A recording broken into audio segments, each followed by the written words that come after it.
Hello, everyone. My name is Rodrick Colbert, and this is the debut show for the Tampa Bay Black Chamber of Commerce. And hopefully, we'll be doing this maybe every other week, maybe bi-weekly. We'll see for the Tampa Bay Black Chamber of Commerce. You know, talking about entrepreneurs in the Tampa Bay area or other people who are doing interesting things. I'm here with Sergio Santana, and he's the man behind he's the genius behind the radio station here. It's called Floor, Ohio. And maybe you can tell us a little bit about the station. Oh, yeah. Flow Ohio Radio has been around. I want to say I started. It was just me and Gino doing a show called Blunt Sessions. We were just hanging out on my back patio, and we just did a couple episodes. I was like, this is pretty fun. So I went and got an interface and a little 8-channel mixer, and I said, well, let's just keep doing our show. And a couple of years later, 2017, 2018 rolls around. I was working at for about 10 plus years at one of the local hospitals out here in Tampa Bay, and they decided, we don't need you anymore. And I told myself, well, I already got the office. I got all the equipment I need. Let me give it a shot. Let me try to be my own boss. So Absolutely. Here we are 2 years later. Haven't had the alarm clock wake me up in a while. It feels great. And I went from one show in 1 year to I had 14 shows in a week. And then Corona came in, and everybody kind of decided that they wanted to, be safe, stay home. So right now I think we're at 6 or 7. So, yeah. Well, we'll have to work on that. Yeah, definitely. Did I tell you the last time how I know Gino? You didn't actually tell me. You just said you knew him. I know him through another person, 2 other persons I know really well. Jean-Rene Renville, who's a local Haitian-American filmmaker, and another fella over in Treasure Island, who's a filmmaker named Ryan Justice. Oh, okay. Yeah, Ryan Justice. That's my guy. You know Ryan Justice? Yeah. I was actually in Gino's music video that Ryan shot. I was there with them. I am the one that hooked Gino up with Ryan Justice, so That's awesome. Yeah, Ryan. We went to his movie premiere for The Followers. That one was a good movie. You should tell him that you know Rodrick. He used to be in my film club at USF. That's awesome. Okay, so you're probably connected to the Tampa Bay. What is it? The movie festival? Which one? It's Gasparilla Movie Festival. Oh, okay. That's awesome. So I didn't know that. I didn't know you knew him. Yeah, I know him when he was a freshman at USF. You know Nishant? You know Nishant too? I do know Nishant. Yeah, that's awesome. Yep. He even did a couple of films when he was there, a student at USF, and then as the film club, University Film Video Association, we brought in the Campus Movie Fest. The Campus Activities Board at the time asked us, "Hey, Rodrick, do you think your film club would be students would be interested in something like this? A film festival. This is a film festival that they bring to the universities, and they give the students the equipment. It's really any student, and it actually was founded by a fellow that graduated from UT. Now, what do you mean by the equipment? They give them the equipment. They literally give them the equipment to put the event on, or to actually make movies. To shoot the movies. Yes. Wow. Yeah, you have to be. The reason why it's called Campus Movie Fest is because you have to be an enrolled student. That way, they can come after you if you don't give the equipment back. They'll come after your college degree. In fact, the person that founded it contacted me a couple of months ago, although I've long gone from being a student, and asked if they knew any current students at USF that would be interested in doing it because of COVID. And then I hooked them up with the current faculty advisor, Chris Maltesos, and he says there's none of that going on at USF at all. Wow. Yep. And then the Campus Activities Board said that they're not doing it any longer because of COVID. Okay. But they're still interested in doing it, and it became a national movement. And I think Nishant even worked for them for a while, Campus Movie Fest. So I'm taking credit for that, for USF having the Campus Movie Fest. And then some of the people like Ryan, this other girl named whose name just went right out of my mind. Did you see it? It went right out of my mind. Right out the door. Sarah Wilson. She won a national award for the Campus Movie Fest. It was really a good opportunity for people who would never have. Especially, yes, I'm going to date myself for people who didn't have be able to shoot films with their camera, with their cell phones, like you can nowadays, to make movies. But also, too, they also gave you a week to use the equipment, and they gave you support. So, you could call them and ask them about editing, shooting. They gave you really small little Canon cameras. I don't know what kind of cameras they give you nowadays because like the those are the older ones. The DSLR or something, I think. Well, they were never expensive cameras. Yeah. They were like back then. I was talking like I have to ask Ryan how long ago that was, but probably about 8 or 9 years ago, maybe even longer than that. They gave them like these little small Canon ZR-10s, small ZR-10s. Oh, okay, yeah. That recorded actually on magnetic tape, on cassette tapes. That's another ancient remember technology. Those. Yep. And but the nice thing about it, well, some people didn't think it was a nice thing. You could either use the equipment they gave you, or you could use your own equipment. And needless to say, a lot of students, whose families have really nice equipment. Yeah. They usually won. They had very good cameras. Yeah. But, a lot of, through USF, I know this is not where we're supposed to be talking about, but why not? Through USF, well, I guess it's kind of related. Yeah. Through USF, I met quite a few people who are involved in film and video, have gone to big things. Tim Moore and Jonathan Davila, they were students there at USF. I knew them. Now they've got a multi-million-dollar studio there at the former University Mall, where they have this huge LED. Oh, okay, I know exactly what you're talking about. Where they do they can you can come in and sign up for classes and stuff. Oh well, no, they actually have their own studio. Oh, okay. Called Diamond View Studios, but they're at the. It's gotten a lot of attention in the past couple of weeks because they actually did commercials for the Super Bowl. They have this really nice, huge, multi-million-dollar LED studio where you can create a whole virtual studio. I think the one for Mandalorian in Los Angeles is the most familiar because usually in large studios they have they'll shoot a scene like say on an underwater or on a different planet, and it's all green screen. But now it's a LED kind of holographic studio where the actors are fully immersed in the shot.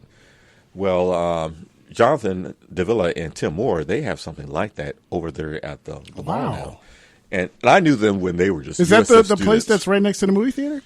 Well, it's further down. Okay, so there's a different place. I remember there was a place right where you walk in. It was right by the movie theater. Well, that's public access. Oh, okay. So they're not even the same. Okay. Well, public access is still there. Okay. Yeah. Well, I might have to go in there and check it out then. Yeah. I did public access. Gosh, I'm gonna do a lot of coughing about how long ago I've done things. Years ago, we did some couple shows, and that's when they had non-linear editing. Are you old enough to remember non-linear editing? No, I have no idea because I wasn't in it at that time. It's pre-digital editing. Well, I see some gray hairs on YouTube, so yeah, yeah. So I did that for a while. I did different people's shows, and I've always been interested in movie and filmmaking. I always wanted to do my own type of things. I always had a very fascination with early 70s black exploitation films. Oh, yeah. Because my older sisters, my father really enjoyed them, so I saw them as a really, really young kid. And in fact, even when I was in graduate school, I wrote a paper on black exploitation films. And I was very surprised how popular they are. They're even popular now. Oh, yeah. Quentin Tarantino said that's his favorite genre of films. Yeah. And then what was it? Black Dynamite was the most recent one that I saw? Oh, yeah. Well, they're always coming out. Oh, that was amazing. And what's his face? Quentin Tarantino just did one with Foxy Brown. Can't remember the name of it. Okay, I know what you're talking about. And now they have this one where they're doing the story of Fred Hampton. I think it was Jackie Brown is what it was Jackie called. Brown, yeah, that's it. Yep. Now they did a story on Fred Hampton now. I saw Judah that. the Black Messiah. Judas, yeah. I just watched that this weekend. Oh, you've already seen it? Yeah. Is great. It good? Yeah. It's amazing when you look back and think about it. Those dudes were 20. They're 20s. Yeah. They were in their 20s. Well, Martin Luther King was assassinated in his early 30s. Yeah. You forget that.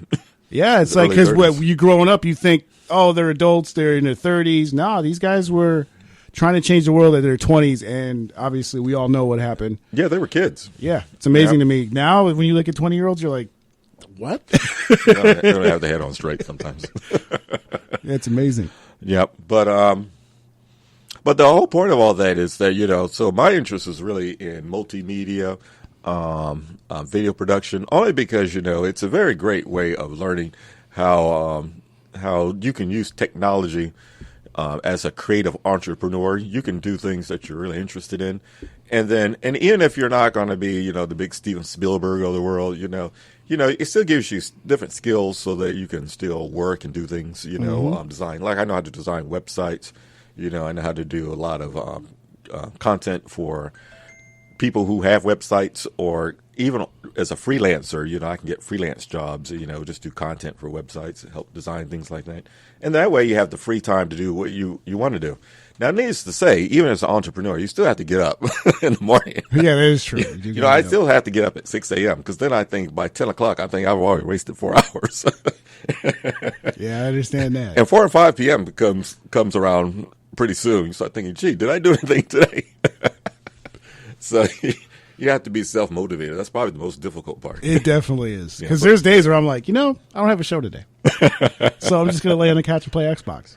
Wow. So I got to get out of that. I got a little comfortable. But like I said, everybody I meet, there's a purpose for everybody. So I feel like there's going to be people that motivate me to do more. Yeah. So it's good. Well, I joined one gym that has a jacuzzi, so I go to that. That's the thing I need to get into. I need to get back into the gym. Yep. But so some of the things that I was hoping to do here with this radio show is to find out the different things that people are doing in the area as business owners. I was just telling you before we began the show here that I was just reading here that President Biden will be changing the rules here. I'm trying to bring it up here. Oh, for the PPP? For PP loans to reach persons who have less than 20 employees. Now, of course, because we know that when they came around the first time, I think, like major banks got like tens of billions of dollars. Oh, yeah. That they really use for their... Ruth Chris got, I think it was $20 million. Yep. The steakhouse, because, that's a small business. It's the first thing I think of. When I think small business is Ruth Chris. Yeah, it's really like a small board of directors that runs a large conglomerate. Yeah, it's amazing. But... Just, So it just came out today. I saw on the abcnews.go.com website for anyone who wants to look it up. Excuse me. It says Biden to announce changes to PPP loan program, which focus on smallest businesses. Businesses with less than 20 employees will get priority to apply for loans. So, if it's anything like, what happened last year, you really had to really, hunt like it was like an escaped alien from outer space Really? for a bank that's willing to do to go who has these access to the Small Business Administration, who have the wherewithal to get the actual loans. Because I was listening to NPR when all this was happening, and a lot of small businesses that they found it really tremendously difficult. But whereas people like Kanye West was able to hire lawyers who were able to navigate. Who knew exactly how to get it. That's he got what, like $20 million, something like that? Tom Brady got a couple million. Yeah. And these are people, that don't need it. They don't need it at all. Yeah. But I never understood how people could be that way. Like, if I got... You mean greedy? Yeah. It's just like, if I got $20 million, I'm not applying for a business loan because I got the money. But I get it. There's just, I don't know, maybe that's just lawyers telling them, hey, we can save you some money, and then they don't tell them exactly what it is. Oh, yeah, go ahead, go do it. And next thing you know, they got $2 million extra. The only thing that I can't understand, which is one of the people that I would try to like to bring on the show, are people who are like tax attorneys or accountants, because I have a good friend who does real estate development, and he said they're often told that, you have to, in order to avoid paying a lot of taxes, you have to spend your money on expensive items. Yeah. So I said, well, that's a nice, problem to have. I've got so much money. For real. I don't know what to do with it. I just got to spend it on as much stuff as possible. It's amazing. So those are the kind of problems that, we're striving to have. Those are the kind of people that I shouldn't knock too much, because those are the kind of people who will sponsor films. Yeah, absolutely. Sponsor films, sponsor radio stations. Absolutely. Yep. Well, I mean, it's definitely a good conversation to have, because that's a lot of knowledge that a lot of us don't know. That if we bring somebody in who knows that, they can explain it to us, and then the people listening can be like, oh, well, let me do that. and then boom, that's how it goes. And I had a cousin that was really getting to the whole Bitcoin cryptocurrency craze. You know, it's gone off, you know, recently because of Bitcoin's, I think it's what, 55,000? They're up to almost 60 now. 60,000? But I remember when it first came out in 2009, I had a good friend of mine sent me the original white paper. So, and you probably were like, I don't need that. Well, you know, the thing is that you hear about all kinds of stuff. Yeah. And also, too, I often tell people, I know myself, even if I had bought one then, when it got to $600, I would have spent it on a bill. I says, why do I've got this thing here? Yeah, it's down to 53 now, but it's amazing. Like, I wish I would have got it when I was told about it too, because I think they were at the time $10 each, and they're like, "No, this is going to be the future, man," and I didn't understand it, so I was like, "Nah." And then I started watching documentaries the past week. I saw one called Cryptopia. It explains the process of how they're made, why it's valued so high, why it's basically valued because there's no interest, there's not going to be any inflation, there's not going to be, it can't be controlled by the government essentially. Yeah, and it's just a way for me to pay you without, if I got to go withdraw money from the ATM, now I'm losing $5 because the ATM's like no. Then so it's just me dealing with you. We're taking the middlemen out. It's actually fascinating. I recommend anybody to watch it's Cryptopia. I saw it on Amazon Prime. Well, yeah, people should definitely become more familiar with it, no matter where they are on the side of the issue. Older people tend not to like it because they think, I'm spending my money on what? Something that's just on the internet. Yeah, just on the internet. But if you really think about it, when you work, do you even see the cash? Yep, it's just direct deposit. It's the same concept. The only difference is the dollar's dying. This isn't. Yep. Now, I have a blog that's been out since 2006. And so I've been posting stuff about Bitcoin because, Bitcoin came out in 2009. Oh. But see, the interesting thing that I was telling a friend of mine just a couple of days ago, a couple of weeks ago, who bought one Bitcoin when it was $3,000. And he thought, I know this is crazy to buy something that's $3,000, but now it's what?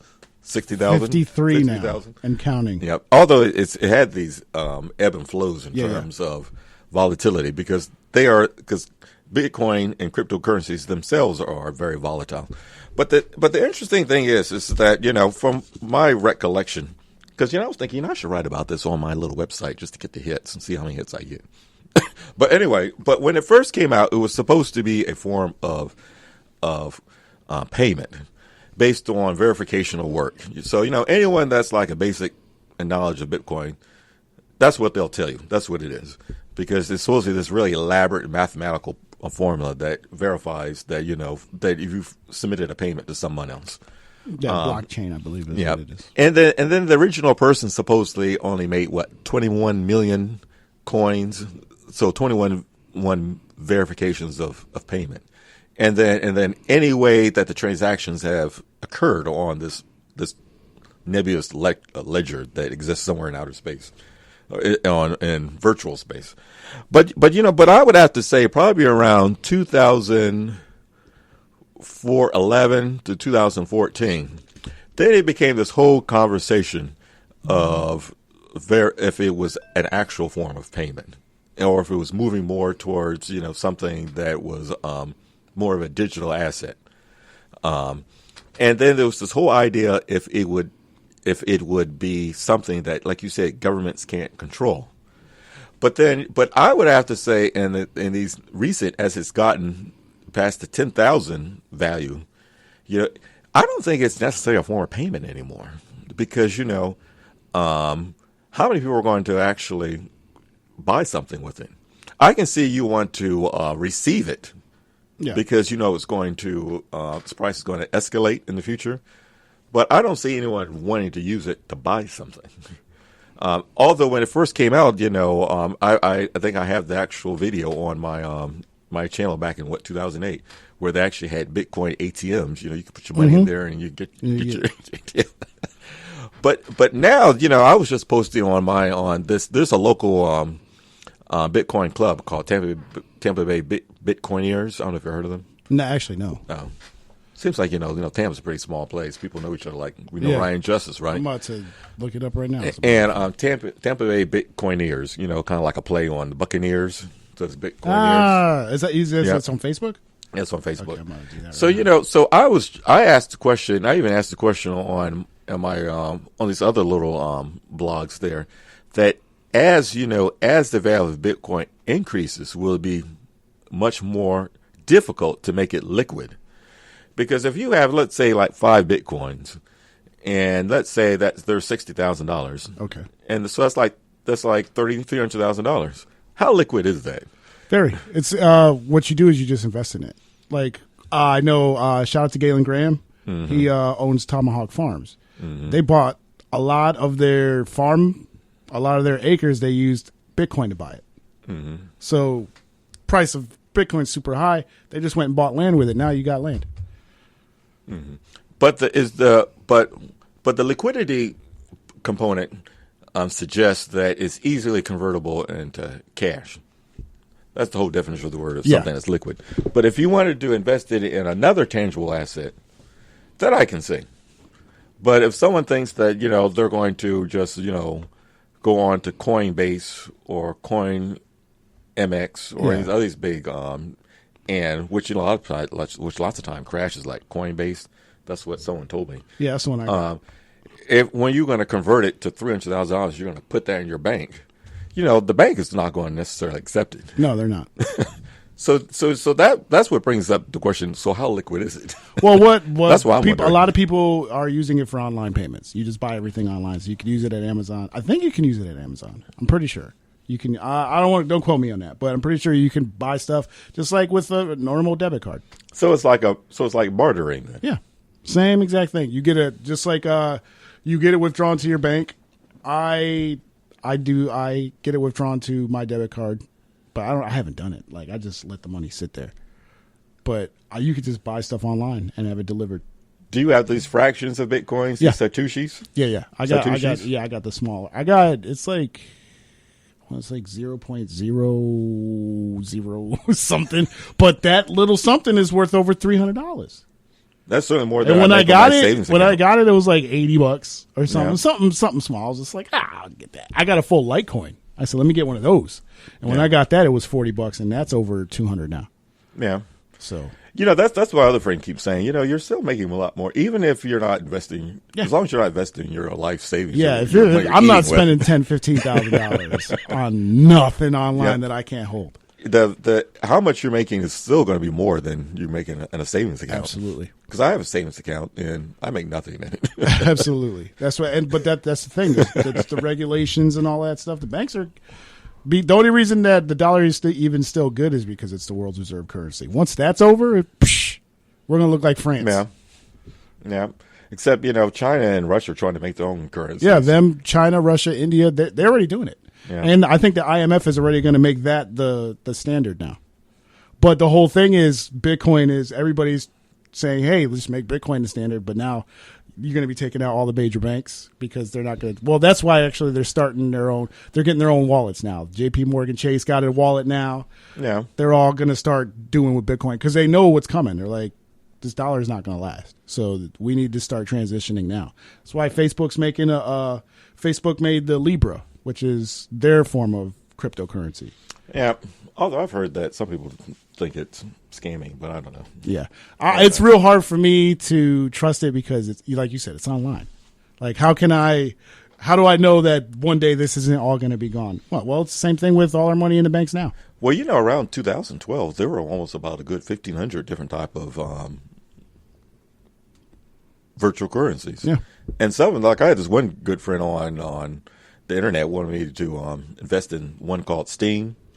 And then overnight, it just disappeared. Yeah, there's some, and that's the thing. disappointed. It's like in the documentary they explain that they explain that there's some people out there who create something just to get over on people. Yeah. And unfortunately, the way the internet's set up, you can't tell which one's going to be the one that's benefiting people and the one that are people just out there trying to get a quick buck. The only thing that I really come back to sometimes, because I have a good friend of mine that has a PhD in finance, and he hates Bitcoin. He thinks those people who are invested in it are just going to get ripped off. If it's not now, it's going to be 20 years from now. But But the thing that always intrigues me is that I often tell people that Al Capone went to jail for tax evasion, and Donald Trump might go to jail for tax evasion. He's trying so hard not to. and I think that is what makes the dollar so valuable. Yeah, because people trust the American system at the moment. But that may not necessarily be the case. Yeah, but we've also been blinded by the system. Yep. And that's the whole thing with the Bitcoin. They can't tax it. Yep. Well, I don't know. Have you filed your taxes this year? There's a question on it. They're asking about crypto now? There's an actual question on it. it. Did you make a sale from any virtual currency? That's why I don't say nothing. If you say no, I'm telling you, Al Capone went to jail for tax evasion. That's true, but that's also another thing about the Bitcoin, that the blockchain system that works. Yeah. I can tell the government no. They could look it up, find out, okay, well, January something, you went and Amazon, you used your Bitcoin to buy this. It's completely traceable. You can't once they actually, it's in the system, you can't adjust it, you can't change it. Mm-hmm. So that's another thing. It's completely trackable. The thing that interests me, and once again, going back to the whole entrepreneur thing, how much time do we have here? Oh, we got all the time. Is that because I had a good friend of mine who she and a friend of hers wanted to start a biotech company that uses Ethereum. I got some of that too. Technology. Yeah. In order to verify information. Yeah. In order to keep your health information secret. Yep. So that angle of cryptocurrency intrigued me, using the blockchain technology on how you can secure information. Exactly. They were saying we should use blockchain technology to vote, because you have to verify in order to get it. You have to verify who you are to get the wallet or whatever it is. And then once you place your vote, it's in there. It can't be changed, but it also can be, let's go look at it, and boom, to verify. So, but if people still think those Russians are going to get into it somehow. And that's the whole thing, is we're a lot of the old technology is going by the wayside now, and this is going to be the way, because it's easier to track. But you got people fighting it because the people are making money off of the old way. It's really corrupt. Yeah. So you're taking money out of all these old people who are used to being able to, okay, well, we can rig the election. Yeah. Yeah. Well, the whole way that we vote should be changed anyway. Yeah, exactly. But because I was thinking of when my friend had that idea, I was thinking of maybe of a concept of how a blockchain technology can be used to prevent video piracy, and then try to sell that to major Hollywood studios. Yeah. But then someone told me, wait, now if you can figure it out, they can figure it out too. They got a lot more than you do. Exactly. This is, well, who knows? They may not know what I know. Yeah, and a lot of people that run the old studios are old people that don't think that way. Yep. In fact, I was watching this YouTube channel, and they had on the Hollywood Report, and they had all the top Hollywood executives of all the studios. They were talking Warner Brothers Studios, Netflix, Hulu, Paramount, all the top, Walt Disney World.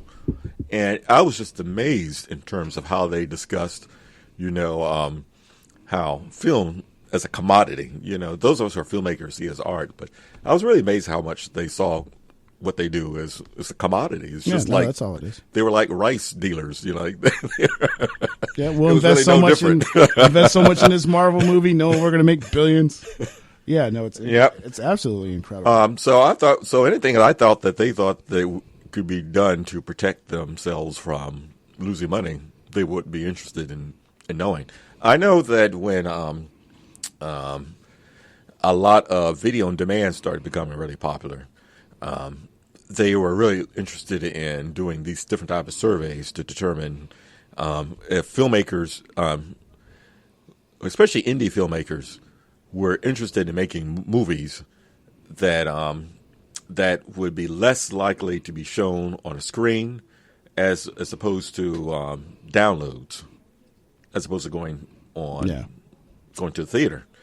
But then, Netflix came along, and then it proved that, people may not necessarily want to go to the movie theater. They really don't, especially with the food prices. Yeah. Gosh. Yeah. But it's popcorn. It's delicious.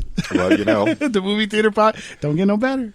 Well, you know, anyone that goes to film theater, goes to film school, they're always taught that if you really want to make money in films, is to make a different type of popcorn. Yeah. You want to make movies in film. Yeah, really though. That's that would be brilliant. Come up with some new type. Yeah, because that's the first thing I do. Get my ticket, go get me a big old bucket of popcorn. Load it up. Stop eating popcorn because it supposedly has something in it. It starts with a D that really causes Alzheimer's. Oh God. Diatia. Yeah, I think I know exactly what you're talking about. And I'm one of these people that, you know, once I hear something's really bad for you, that I just drop it out of my life. Yeah. Like, yeah. Then you find out, gee, you know, it wasn't necessarily the case. But well, we've covered a lot of territory. Yeah, that's how it goes, man. Like I said, we're like, yeah, time flies when you're doing this. So if anyone, you know, in the audience there, you know, ever has a business and they are interested in coming on, I guess we could arrange for that to come on, right? Yeah. And we can talk about their business, talk about anything. We should see if we get Ryan Justice to come in. Sure. That'll be awesome. Yeah. Yeah. I don't know if he's a member of the Black Business Chamber of Commerce, but that's all right. Okay. You know, who cares? You know? Oh, yeah. I forgot about that. He's a friend of Gino, so. Yeah, he is. Yeah, we can get Gino to come in. Yeah. Well, how would they go about being a part of the chamber? Is there something? Do you get chosen, or do you sign up, or how does that work? I do know that they do have an application process. Okay. For people to come members of the chamber, and I think they have to pay. They haven't told me. Okay. To pay anything yet. we should interview and find out, because I would love to find out. At first I was like, wonder what they're doing there. Well, you know, the person that I met, not Mr. Bodwick, but another gentleman, I think he's the chair. I think Mr. Bodwick is the founder.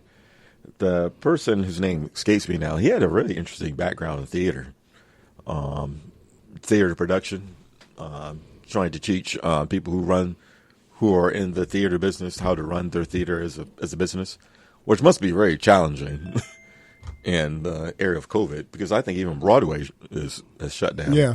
A lot of this, matter of fact, almost everything is shut down. Yep. Except down here. Yep. Down in Florida. Florida. Florida's like, nope, go ahead. Yep.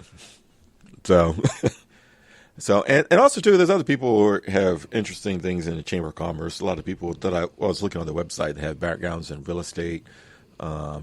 Certainly people who have different restaurants. I've got a good friend of mine that's a barber. He's trying to expand his studio. I know another person that has a business in detailing, but also too, but mostly learn how people can network and learn from each other, what the services people have to offer. That's what I see what this radio station could be useful for. And you know, Tampa Bay area is a big area. Absolutely. So, and since it's on the radio, it's not limited to just Tampa Bay. Oh yeah, this is worldwide. So a lot of our listeners are in South Korea. South Korea? Yeah, South Korea, Europe, some in Africa. No, that's cool. Like a lot of our music submissions when I was doing the show, when we had a segment where we played 5 songs from anywhere, and I got submissions from, I think it was Zimbabwe. I'm not 100% sure. Oh, okay. But I was like, wow, this is amazing. How do they even hear us? There's a good friend of mine whose father was a former politician in the Democratic Republic of Congo. I knew him from USF. Yeah, it's amazing. Yep. He hit me up and said that he just wrote this book about politics and wanted me to. He could come on the show. Can this show include people who are somewhere else, or can they be in the studio? Well, once I get the video, they can call in, or once we go video, I can shoot them the link. They can log in, and boom. Oh, well, that'll be easy then. Yeah. Yep. He'll be in a different time zone, but that's all right. Yeah. Just give me a heads up, and I can set everything up in advance, shoot you guys the link, and you shoot that to him, and boom, as soon as he patches in, I throw him on the screen, and everybody can see him. Well, that would be cool. He's a very interesting fella.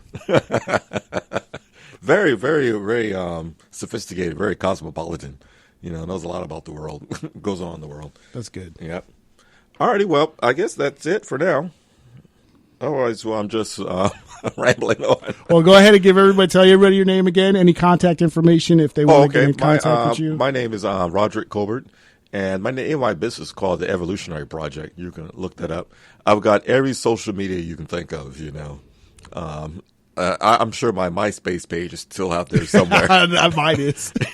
I even, used to help people in college with their MySpace pages.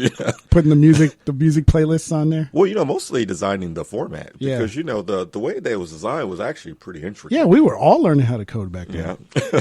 Because I remember I would go to a website. I used to go Google a picture, go on a picture, right click it, get the properties, Yeah. copy and paste the link, go back to Facebook, find out where I put it in there, boop, drop it Yeah. in, and next thing I know, wow. Yeah. And, the thing that I really learned from MySpace is Mike, isn't it Mike? Why I'm saying the man's name's Mike. Mark Zuckerberg's genius. Yeah. Because if you remember, because I remember MySpace very well. Oh, yeah, me too. And the way that you added friends, it helped you you could kind of like stalk people on it because, it suggested to people who other people's friends were. And I am positive when Mark Zuckerberg saw that, he says, well, I can do something similar that's even more addictive to how people would stalk other people. Yeah. And that's why he is worth, what, $100 Billions, billion now? He figured that out. It's amazing. Yep. All righty. Well, thanks again. Oh, yeah, go ahead and tell them the actual name on your social media or something if they want to get in contact with you. Oh, well. So if they want to come in for an interview and discuss their business. Oh, okay. Well, once again, my name is Rodrick Colbert, RODRICK COLBERT, at gmail.com. If you want to email me. There you go. Mm-hmm. All right. Sounds good. All righty. All right. We will be back. Is this a pilot episode? Well, we'll be back. It's going to be a good time. Now, how soon is it available? I can upload this right now. Oh, yeah. So as soon as I get done here, boom, I'll upload it. It'll be up in 5 minutes. And then people go on to It'll Ohio be Radio? it'll be Spreaker. Oh, I think I saw that on your Facebook. Spreaker, and then after you go to Spreaker, look for, what are we calling this? The title. Is there a name of the show? Because I got it. That's right. I still got to make the folder for it. Let me run that by Mr. Bowick because he is the one that is paying for it. All right. Well, as soon as you find that out, I'll upload it as that. So everybody knows the title of the show by the time you get to this point, listening to it now. Ha! But honestly, it should just be Tampa Bay Chamber of Commerce show because, they're the ones who are doing it. Right. Now, how much do you charge do you charge by the hour? It's by the show. I don't want to charge by the hour because then it's just going to be too much it's just a pain in the butt. Oh, so I'd rather just do the show, boom, and 1 to 3 hours, flat rate, boom. Oh, okay. What's your flat rate then? 75. 75 a show, yeah. We got the 4K technology cameras. We got the TriCaster, which is basically a whole production studio. Everything is broadcast live on Facebook. Immediately after the Facebook Live, we got the audio. So if you don't want to watch it, but you want to be listening on your way to work, you go to Spreaker. You go look for the name of the show. And you can listen to it. Also, after 4 episodes, it qualifies for iHeartRadio, Spotify, SoundCloud, all the major streaming platforms, Amazon, iTunes, all of those. It'll go to there. So if you don't want to listen on Spreaker and you got your iTunes, boom, go ahead. You can listen to it on iTunes. And then, so if I brought this rapper fella in, are you able to play parts of his music? Yeah, absolutely. Absolutely. And it'll play in its full entirety on Spreaker as far as the podcast form. But on Facebook, they got this little thing where they like to shut you down after about a minute of the music that's copywritten and trademarked. So on Facebook, you won't be able to listen to it, but on the Spreaker and iTunes and all that, you'll be able to hear all the music. But he has the copyright to it. Or is it just Facebook you? don't care. Me and Gino were sitting here last night, and we played one of his songs off of the Living the Dream album. And Facebook mutes it immediately after 1 minute. I could be sitting right here with the guy. But Facebook don't know that. They just are told, oh, playing music too long, shut it down. Yeah. Huh. Yeah, Facebook's funny. But that's because, you know how it is. Copyrights and all that. The Universal's real big on getting, Universal and Sony are real big on shutting stuff down real quick. They don't shut down the whole stream, they just mute that part of the video. So, it's not too bad. There must be a way to get around that, though. Absolutely. All right. If it can be pre-approved or something like that. Let me go ahead and close this out. We will see you guys later.